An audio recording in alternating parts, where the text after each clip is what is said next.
ఈ ఇద్దరు పిల్లలు చక్కగా వాళ్ళ ఇంట్లో ఆడుకుంటా ఉంటుంటే వాళ్ళ గార్డెన్లో ఒక్కొక్క ర్యాబిట్ని చూస్తారు. అది ఇంటి బయట చలికి వణుకుతూ కనిపిస్తూ ఉంటుంది.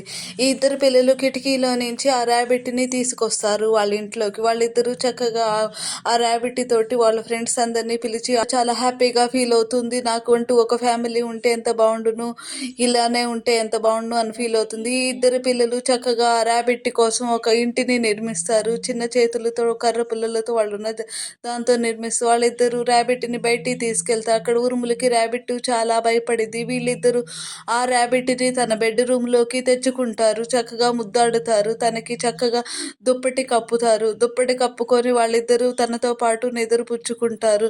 ఆ ర్యాబిట్ని ఒకసారి గార్డెన్లోకి తీసుకెళ్తే అది ఎటు నుంచో చూస్తూ ఉంటుంది. ఫారెస్ట్కి వెళ్ళి తనకు ఫ్యామిలీ ఉండాలని బాధపడుతూ ఉంటుంది. ఆ పిల్లలిద్దరూ ఆ ర్యాబిట్ని గమనించి తనని ఫ్యామిలీతో జాయిన్ చేయాలని చూస్తారు. వాళ్ళిద్దరూ తనని ఫారెస్ట్లో వదిలిపెట్టాలనుకుంటారు. వీళ్ళిద్దరూ తనకి చాలా బాధపడతారు. తనని నెక్స్ట్ డే ఫారెస్ట్లో వదిలిపెట్టి ముద్దు పెట్టుకొని వదిలిపెడతారు. ఆ ర్యాబిట్ చక్కగా ఫారెస్ట్లోకి తన ఫ్యామిలీని కలుసుకుంటా వెళ్ళిపోతుంది. మీకు కనుక ఈ వీడియో నచ్చితే లైక్ అండ్ షేర్, సబ్స్క్రైబ్.